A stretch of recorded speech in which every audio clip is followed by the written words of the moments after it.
I'm just going to get started. And I'll do that by saying that I'm really happy to be here and by telling you that I'm not an academic.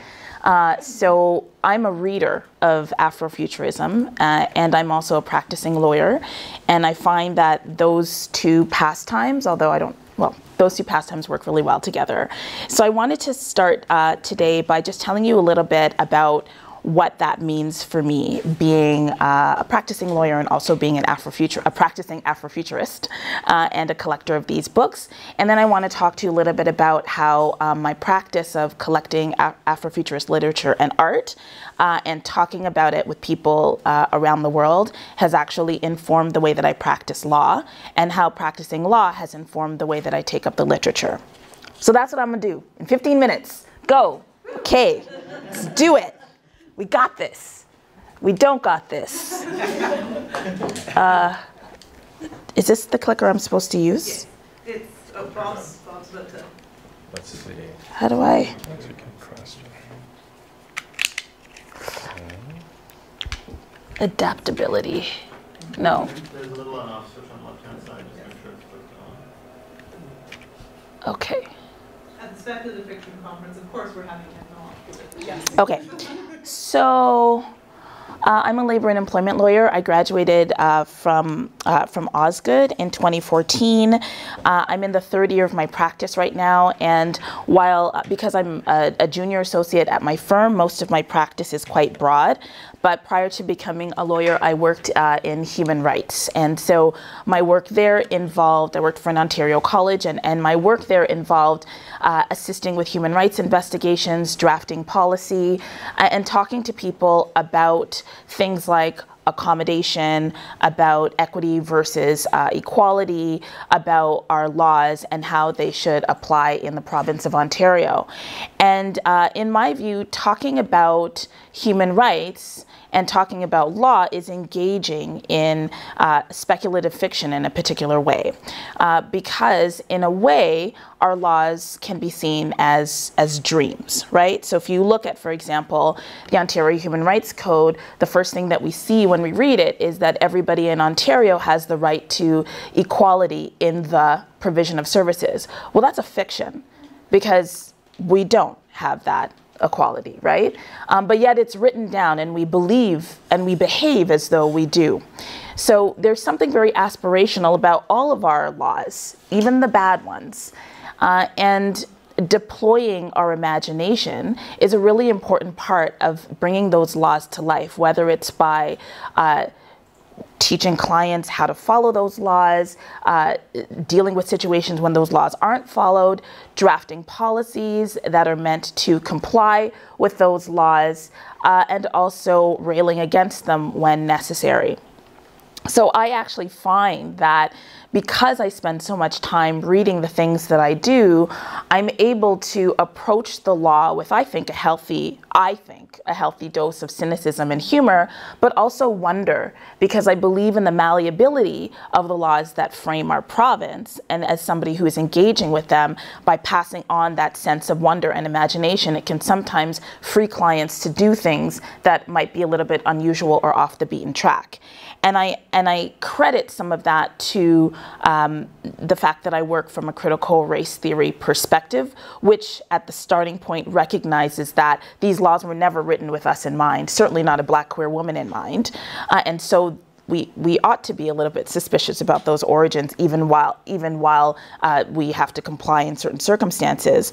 But it's also impacted by the fact that I just read a lot of really good Afrofuturist science fiction and speculative work that's always about dreaming what the alternatives are. So as an Afrofuturist, I recognize a number of different things. I recognize that there are amazing examples of legal practices and interactions that come from the African continent that can be really useful today, that are better than what we have today, and that the fact that those have not driven our laws is a loss. And the possibility that those ideals and practices can influence the ways that we engage with each other is exciting, and is something that we can all celebrate. the fact that I read as much fiction as I did case law in law school also means that it actually helps my sense of, you know, mental health now, because right after work, I'm right into Octavia Butler. So right now I'm rereading The Parable of the Sower because my book club is meeting on Saturday and I'm responsible for facilitating the discussion. I'm only on page 60. So I'm listening to that. And I have to say, I approach my practice really differently when I have like Octavia Butler's words in my head during my commute, on my lunch hour, and when I'm coming home. It really does change the way I approach the law. And I'll give you an example of that in a moment. Being a collector of Afrofuturist work. So I think my wife, this is Tomi, my wife, she's right here. And our living room is full of Afrofuturism work. I'm constantly discovering independent authors, discovering poetry and art and buying it and talking about it on YouTube, talking about it on Twitter, encouraging people to read this work. And what that does is also contributes to the ability of, in particular, Black queer women or Black queer folks to continue writing, to have people to buy their work, because the more their work is purchased, the more that we can read them, and the more that we read them, the more that we can approach what we're doing, whoever we are, in really amazing and creative ways. And sort of right at the base of all of this is the fact that I believe that our imaginations are really powerful. And as an African woman, as an African queer woman, I know that the liberation of African people started with dreams. They started with people being able to say, yes, this is what's happening right now.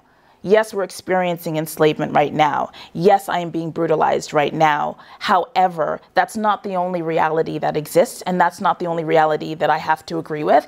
And I can, while experiencing oppression, build different worlds. I can do it right now. I can believe that the North is going to be safer. I mean, it's not, but I can believe that the North is going to be safer.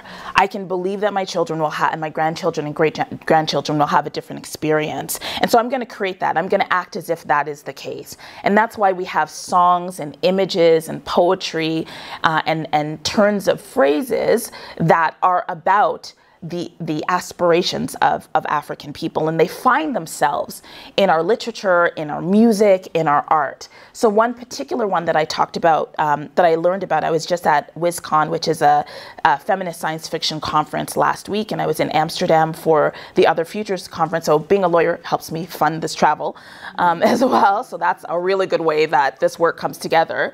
But there's a trope called the flying Africans. And that's a trope that kind of came out of the time when Africans were being enslaved in North America. And the flying African trope shows up in a number of different short stories. It shows up in hip hop. It shows up all over the place. And it is this belief that Africans can fly home, right? And there are songs about Africans lifting themselves up out of fields and flying back, or jumping off of ships and swimming back, or becoming mermaids on the way and living a whole different kind of life. And those kinds of imaginary, emancipatory ways of seeing ourselves bring me to tears sometimes on the way to the Bay Street Firm. So if we don't deploy our imaginations, someone else will. Like if we don't imagine on purpose, someone will imagine for us, right? And we're seeing what happens when we allow others to imagine futures for us. You with me? Yes. Okay. So what is Afrofuturism? Depends who you ask. The term was actually created by a white man named Mark Njeri in 1994 in an article called Black to the Future, where he was interviewing three folks. One in particular, Samuel Delaney, who is a Black gay man who was writing science fiction and gay science fiction in the 60s at a time where it was really dangerous to do so. And so Mark Njeri, this quote is, "Speculative fiction that treats African-American themes and addresses African-American concerns in the context of 20th century technoculture." Now, of course, that was written in 1994.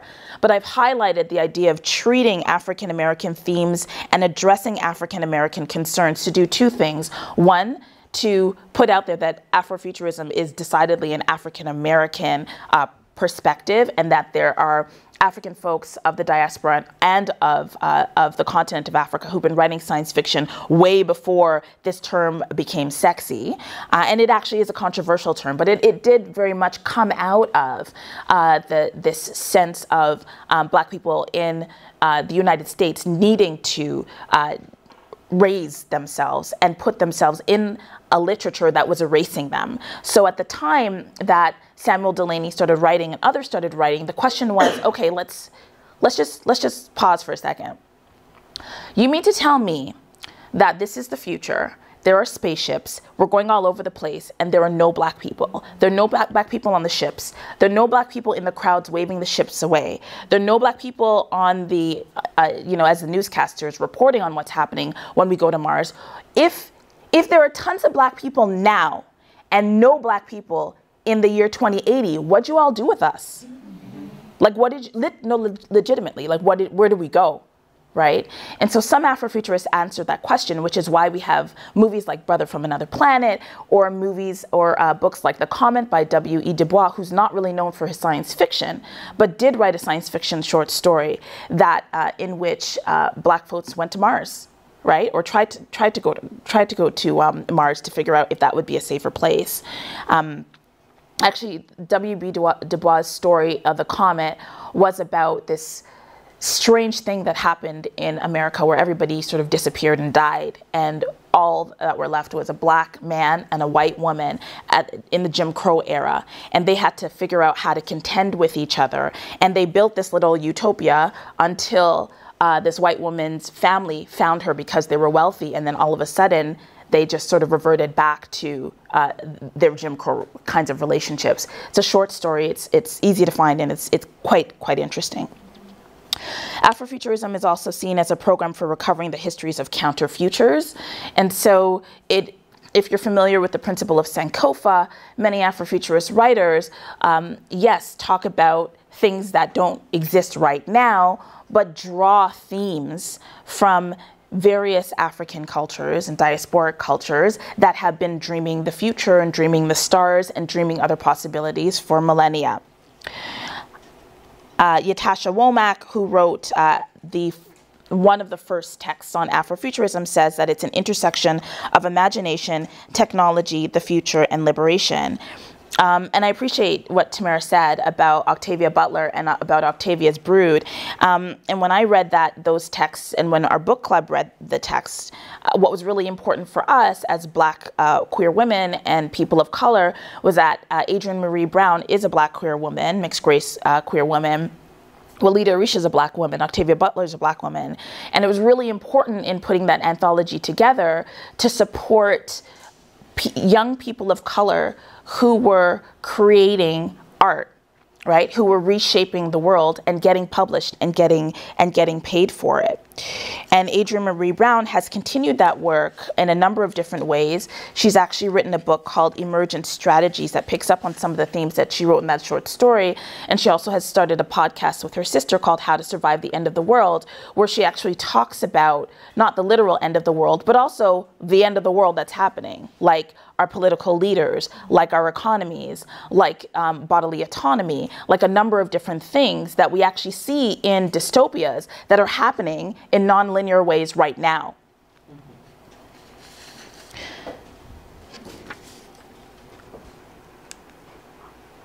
Walida Imarisha, we didn't plan this at all, but Walida Imarisha, who's just a lovely human being in so many ways, she has come up with a term called visionary fiction. It has a number of different principles. I consider visionary fiction to be sort of an umbrella term, and some Afrofuturism writing falls under visionary fiction. And she talks about how important it is to imagine alternatives, right? Paths to creating more just futures. And that's her work. She goes around the world. She's right now in Southern Africa, and there are pictures of her on Facebook sitting in forests with African peoples who are writing short stories about things that are happening in their communities right now. And I won't be here for the workshop, but I imagine that the workshop that you're going to do is going to be along that vein, where you will be imagining alternatives perhaps to an election that's happening in a few days. But who am I? So here are some examples of interesting ideas that I've come across in my reading. So spoiler, I've read over 100 Afrofuturist texts, and I have not come across one that involves a lawyer. Like I have not read a text where there's a profession called a lawyer. Which is kind of interesting. I've certainly not read anyone. I've read stories where the police, the army, the military, we've got politicians, there are magicians and witches and so on, but I've never read a story about a lawyer. So where'd they go? And why did y'all spend all this money to become this thing that's not showing up in the literature? So that's kind of interesting to me. But so is the sense that we can survive this. So right now I'm reading Parable of the Sower for the second time, and I just finished a passage where a young girl, 15, 16, living in sort of this walled off neighborhood, because they're in sort of like a bit of a post-apocalyptic, post-political apocalyptic time, and her father's a Baptist pastor, minister, and she's got this notebook, and she's just realizing that she doesn't agree with the religion that her father is a part of, but she sees things that are going on around her, and she knows that this tenuous present that they've built for themselves is unsustainable, and that they have to figure out a way to survive this. So she's got this little notebook, and she writes things. She's like, what is God? Like, God is not some guy, right? Like, and if God's some guy, like what, she asks herself all these questions, and she starts writing down these ideas where she's like, I think I figured out what God is. God is change. And I think I figured out what we need to do in order to survive this. We need to learn from the land. We need to figure out how to live without the things that people are controlling right now. We need to find alternatives, and we have to get ready right now. So I'm at the part of the book where she's not trying to panic, but she's realizing that she can believe in something after. She can survive this. And a lot of the movies that we see where there's a big tidal wave that, you know, gets rid of everything, everybody becomes zombies or whatever, what we don't really see is what people do after the fall, after the destruction. And she's imagining, as a 15-year-old, what can happen next. And the parables sort of take us through her evolution. And the idea that we can survive this because we have before is one that is a theme. N.K. Jemison's Broken Earth trilogy gives us a really interesting example of what's called seasonal law. In the world that N.K. Jemison has built, there's something called a fifth season. And that's a time where there's been some sort of cataclysmic change on the planet. In one season, there was no sunlight for 6 months, and so people had to figure out what to do without the heat of the sun. And when a season comes into place, so does a political order, and it descends. And people have to behave in ways that are consistent with a caste that they were born into. It's kind of like martial law, but it's seasonal law. And so she's built this whole sort of legal system, again with no lawyers, but a system where individuals have to do what they're told, do what they were born into doing. And although that's a fantastical, fictional thing, I'm sure that we can find analogies in our regular lives. And it asks a question, you know, what is our purpose? And what would it mean if we were required in order to preserve humanity, to do what we were meant to do? In Nnedi Okorafor's Akata Witch series, little children are finding out that they're magical beings. And they learn that there's a particular kind of currency called chitin. And this currency, you get this currency every time you learn something new and innovative. That's how you make this money that you can spend in this magical world. So what would happen if we so valued the knowledge of Black children as innovators and rewarded them for coming up with new ideas and learning new things? What if Black children were the wealthiest on the planet? What would the planet look like? And in a short story that I really tried to find last night and totally couldn't, I read a short story. I don't know who it's by. I don't know what the title is. I feel really embarrassed. But in this particular story, we have a young woman who has to face the woman who killed a member of her family. And she, sorry? There it is, Manhunt in Octavia's Brood. And there's this, that's why we need more readers talking to each other. Because like flipping through it last night, I'm like, tell me I can't find it. And there's this beautiful moment where, you know, these elders are sort of figuring out what are we gonna do? What are we gonna do with somebody who's caused harm? And I think that they resolved the conflict by requiring these two individuals to live together, right? So they live together and they have to contend with this pain and tragedy that they're both linked together in. And so as a lawyer, when I think about things like remedies and justice, you know, what would it mean if the sentence that one got was to spend the next 30, 40 years with somebody you've harmed or somebody who harmed you in order to figure out how to resolve that, not only in an interpersonal way, but also from a community perspective, right? So these stories, for me, offer alternatives. And I'll just close by saying that the way that this crosses over in my practice is that Afrofuturism serves as a reminder that legal systems can serve and they can obstruct, they can destroy, they can create. They're something that we should understand and learn and know and be able to explain, but also they can be bent and shaped. And they are nonlinear, even though we're taught that precedent goes in one direction.